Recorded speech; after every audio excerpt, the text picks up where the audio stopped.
Halo teman-teman, kita berjumpa kembali dalam seri video filsafat untuk pemula. Kita akan meneruskan perbincangan kita dari video terakhir kemarin mengenai dualisme. Kali ini kita akan mempelajari aliran yang berkebalikan dari aliran dualisme yang sudah kita bahas di video sebelumnya. Hari ini kita akan membahas pandangan filsafat yang dikenal dengan nama monisme. Monisme itu fokusnya pada gagasan bahwa semua yang ada di dunia ini itu berasal dari satu substansi dasar yang tunggal. Pandangan monisme itu dikembangkan pertama kali itu secara mendalam itu oleh seorang filsuf bernama Baruch Spinoza. Baruch Spinoza adalah seorang filsuf Belanda yang hidup pada sekitar abad ke-17 dan dia terkenal dengan pendapatnya bahwa Tuhan, alam semesta, dan segala yang ada di dalam alam semesta ini itu sebenarnya adalah satu, dan ini yang menarik, sama. Jadi tidak ada pembagian antara seperti yang René Descartes kemarin ya sempat kita bahas di dualisme, itu tidak ada pembagian antara dunia fisik dan dunia spiritual. Tetapi bagi Baruch Spinoza semuanya adalah bagian dari sebuah atau satu substansi yang sama. Nah, tapi sebelum kita membahas lebih jauh, kita kembali lagi ke definisi monisme itu sendiri apa. Jadi teman-teman, monisme itu adalah pandangan filsafat yang menyatakan bahwa hanya ada satu substansi dasar yang membentuk segala hal yang ada di dunia. Semua realitas, baik yang tampak secara fisik maupun yang hanya bisa kita tangkap secara spiritual atau mental, ya, sebenarnya berasal dari atau merupakan ya cerminan manifestasi dari satu substansi yang tunggal. Nah, satu substansi yang tunggal ini apa? Pertanyaannya kan itu. Jadi dalam monisme tidak ada perbedaan antara yang bersifat material atau dalam hal ini materi, fisik, dan pikiran, atau yang spiritual seperti mungkin Tuhan atau alam lain. Itu tidak ada perbedaan. Semuanya itu adalah manifestasi dari satu prinsip dasar yang disebut dalam, kalau ada banyak istilah ya, para filsuf ada yang menyatakannya sebagai alam, sebagai zat yang utama, sebagai substansi, atau para religius menyebutnya sebagai Tuhan. Nah, itulah substansi dasar yang satu. Nah, lalu pertanyaannya, keterkaitan antara semua yang ada itu yang kemudian menjadi satu itu apa keterkaitannya? Jadi penjelasannya begini kalau Baruch Spinoza. Karena semua yang ada berakar dari satu substansi yang sama, maka tidak ada pemisahan yang sejati antara benda, pikiran, atau perasaan kita. Jadi tidak ada pemisahannya.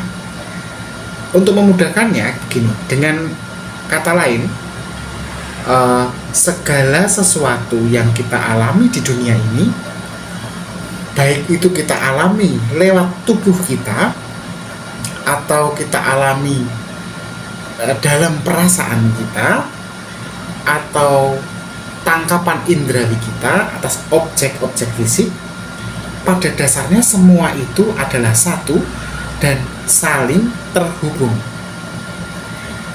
Nah teman-teman, Baruch Spinoza yang merupakan seorang filsuf yang paling dikenal dengan pandangan monistiknya itu menganggap bahwa alam semesta ini sebenarnya tidak hanya tercipta dari Tuhan. Saya ulangi ya. Bagi Spinoza itu, alam semesta ini tidak hanya tercipta dari Tuhan, tetapi sebenarnya alam semesta ini adalah Tuhan itu sendiri. Atau dibalik, Tuhan itu sendiri adalah alam semesta. Menarik ya. Jadi begini, Spinoza itu kan menolak pandangan tradisional ya, bahwa Tuhan terpisah dari kita dan alam semesta. Tetapi bagi Spinoza tadi ya, yang dia pahami bahwa antara Tuhan, kita, dan alam semesta atau apapun yang ada di dunia kita ini adalah satu. Itu tampak dalam bukunya yang berjudul Ethics, di mana dia menyatakan bahwa Tuhan itu sendiri adalah substansi yang tidak bisa dipisahkan atau tidak terpisah dari dunia fisik. Kenapa? Karena Tuhan itu bukanlah makhluk persona, bukanlah pribadi yang seolah-olah berada di luar dunia. Tetapi bagi Spinoza, Tuhan adalah kekuatan yang mendasari dan mengatur segala sesuatu yang ada. Nah, menurut Spinoza, substansi itu sendiri adalah segala sesuatu yang ada, dan substansi ini adalah satu dan tidak terpisahkan. Dia kemudian menyebut istilah yang menarik, teman-teman. Deus sive natura. Deus sive natura. Artinya, Deus itu Tuhan, natura itu alam. Nah, di tengah-tengahnya ada sive, atau. Jadi Deus sive natura itu artinya Tuhan atau alam, bukan Tuhan dan alam. Artinya antara Tuhan dan alam ini adalah satu kesatuan yang hanya dihubungkan dengan kata atau penamaan yang berbeda, tetapi sebenarnya satu substansi. Ungkapan bahwa situasi bahwa Tuhan adalah satu entitas yang sama dengan alam semesta ini khas dalam pandangan Baruch Spinoza. Bagi dia menekankan itu tidak ada kekuatan atau entitas lain yang terpisah dari substansi itu tadi, Tuhan atau alam. Tidak ada yang lain, hanya satu itu. Bahwasannya kita melihat ada begitu banyak fenomena yang berbeda, ya, banyak peristiwa, banyak benda yang berbeda, entah itu pikiran, energi, atau materi, semuanya itu hanyalah variasi dari satu substansi yang sama. Apa substansinya? Itu tadi, Tuhan atau alam semesta. Nah, kalau kita berbicara tentang substansi ya, aspek substansi, Spinoza sendiri membagi substansi itu menjadi dua aspek utama. Yang pertama adalah atribut, yang kedua adalah mode. Atribut itu adalah sifat dasar dari substansi, yang dalam pandangan Spinoza itu ada pada pikiran atau pemikiran dan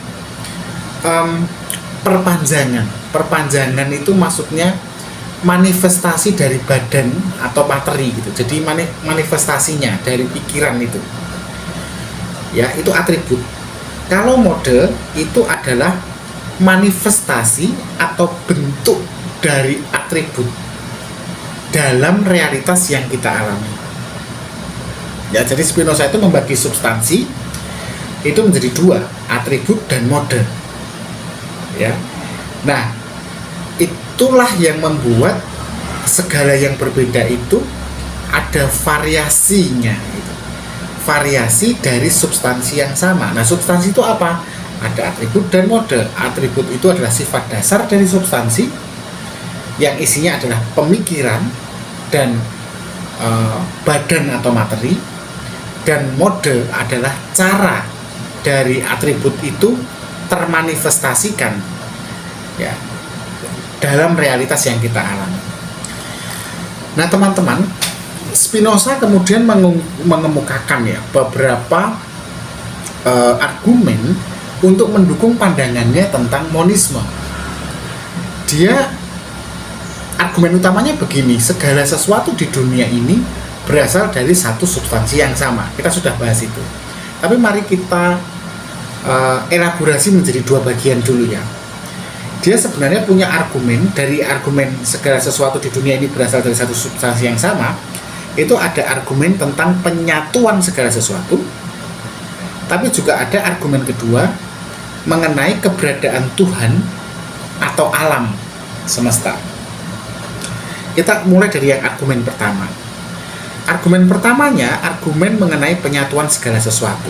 Jadi Spinoza dia berargumen bahwa segala sesuatu yang ada, baik itu benda fisik maupun pemikiran, itu tidak mungkin terpisahkan satu sama lain. Jika ada lebih dari satu substansi dasar, maka akan ada kemungkinan bahwa substansi-substansi tersebut dapat berinteraksi satu sama lain atau bertentangan, kan gitu. Makanya nggak mungkin ada lebih dari satu substansi. Menurut Spinoza, jika Tuhan adalah penyebab segalanya, maka tidak mungkin ada substansi lain ya di luar Tuhan yang bertentangan dengan Tuhan atau substansi dasar itu. Itu argumennya mengapa substansi itu cuma satu dan sama. Yang berbeda adalah variasinya. Argumentasi yang kedua adalah mengenai keberadaan Tuhan atau alam semesta. Nah, Spinoza memandang Tuhan itu sebagai substansi yang tidak terhingga, yang ada dengan sendirinya dan tidak tergantung pada hal lain. Nah, segala sesuatu yang ada sebenarnya adalah bagian dari Tuhan atau alam. Dan eksistensi kita ini sebagai manusia juga sebenarnya merupakan bagian dari substansi yang satu ini tadi. Sebagai contoh, tubuh manusia dan pikirannya itu tidak dapat dipisahkan dari alam semesta secara keseluruhan. Nah, itulah dua argumen utama Spinoza dalam monisme, ya, konsep monisme. Nah, teman-teman, seperti halnya teori filsafat lain, tentu saja monisme juga mendapatkan banyak kritik. Ada beberapa kritik yang cukup keras kepada pandangan Spinoza. Misalnya ya, beberapa teolog dan filsuf merasa bahwa pandangan Spinoza itu terlalu mendekatkan posisi Tuhan dengan alam, dan ini justru akan menurunkan kualitas atau sifat ilahi dari Tuhan. Jadi dalam pandangan tradisional kan memang Tuhan dianggap sebagai pribadi yang terpisah, transenden, dan lebih tinggi dari alam semesta. Nah, bagi Spinoza, Tuhan kan adalah segala sesuatu, dan itu justru membuat gagasan dia ini sulit diterima oleh banyak orang yang masih meyakini bahwa Tuhan sebagai pribadi yang terpisah dari segala sesuatu yang fisik, yang material. Kemudian yang kedua, kritik juga menganggap bahwa Spinoza jadi begini, Spinoza kan berpendapat ya bahwa alam semesta dan segala isinya beroperasi menurut hukum alam yang tetap, dan bahwa semua kejadian sebenarnya sudah ditentukan oleh satu substansi yang sama itu tadi, yaitu Tuhan. Nah, pandangan Spinoza yang semacam itu sebenarnya kemudian malah justru membawa kita pada satu sikap deterministik. Determinisme itu gini maksudnya, kita seolah-olah tidak punya ruang kebebasan kehendak karena semuanya sudah ditentukan oleh Tuhan, oleh yang satu ini tadi, oleh hukum alam yang seolah-olah tidak bisa kita ubah. Nah, ini menjadi masalah bagi mereka yang memandang kebebasan individu itu sebagai nilai penting dan ikut menentukan keputusan dan tindakan manusia. Seperti kita tahu, kalau misalnya kita bicara tentang eksistensialisme contohnya, mereka kan tidak percaya bahwa manusia itu sudah dideterminasikan atau sudah ditentukan nasibnya sejak dia lahir. Justru kebebasan manusia itu yang kemudian menentukan mau kemana arah manusia itu hidup. Nah, pandangan Spinoza yang seolah-olah menyatukan segala yang ada ini dan semuanya diatur oleh hukum yang sama, hukum alam yang sama, ini kan bertentangan kalau kita mau tabrakkan dengan eksistensialisme. Nah, selain itu teman-teman, meskipun Spinoza mengklaim bahwa pikiran dan tubuh adalah dua aspek dari satu substansi yang sama, beberapa orang tetap merasa kesulitan untuk memahami bagaimana mungkin pikiran yang sifatnya mental ya dan tubuh yang sifatnya fisik itu bisa saling berhubungan, karena kan dua hal yang sifatnya berbeda meskipun berasal dari substansi yang sama, andaikan pun seperti itu. Nah, lepas dari semua kritik itu ya kita tahu sendiri bahwa Spinoza itu hidup di abad ke-17 ya. Ada begitu banyak kritik, apalagi hari-hari ini ya, semakin modern ya ilmu pengetahuan. Tetapi pandangan dia tentang monisme ini memberi dampak yang besar bagi banyak disiplin ilmu dan filsafat hingga hari ini. Misalnya ya, dalam filsafat modern misalnya, pandangan monistik Spinoza ini mempengaruhi banyak filsuf lain, contohnya Hegel, Heidegger, dan Gilles Deleuze, yang mencoba menjelaskan bagaimana alam semesta, pikiran, dan Tuhan saling terhubung dalam cara yang lebih holistik. Kemudian monismenya Spinoza ini juga punya pengaruh dalam bidang sains. Dalam sains, pandangan monistiknya itu sejalan dengan pandangan tentang kesatuan alam semesta. Beberapa ilmuwan dan filsuf kontemporer itu melihat ya ada keterkaitan atau paralelitas ya antara pandangan Spinoza ini tadi dengan teori ilmiah seperti fisika kuantum, di mana alam semesta itu dianggap sebagai satu kesatuan yang tidak terpisahkan. Nah, saya pikir sampai di sini penjelasan saya tentang monisme yang tentu tidak mendalam, dan teman-teman silahkan tambahkan di kolom komentar, dan bila saya ada kesalahan dalam penjelasan saya tolong direvisi. Tetapi bagi saya monisme ini sendiri luar biasa ya, dia mengajak kita untuk merenungkan bahwa segala sesuatu yang ada di dunia ini sejatinya itu saling terhubung dan memang berasal dari satu substansi yang sama. Pandangan monisme itu mengajarkan bahwa tidak ada sebenarnya yang benar-benar terpisah, baik itu manusia dengan alam, manusia dengan Tuhan, atau sebaliknya Tuhan dengan manusia dan alam.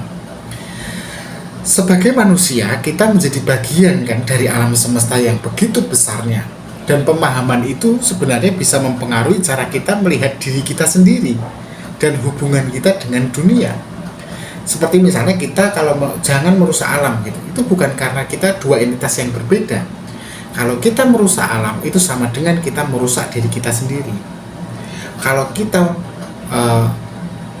menghina misalnya katakanlah Tuhan, itu sama dengan kita menghina diri kita sendiri. Nah gitu. Nah, saya pikir cukup. Terima kasih teman-teman sudah mengikuti kelas filsafat hari ini. Sampai jumpa di video berikutnya, dan tetap berpikir kritis.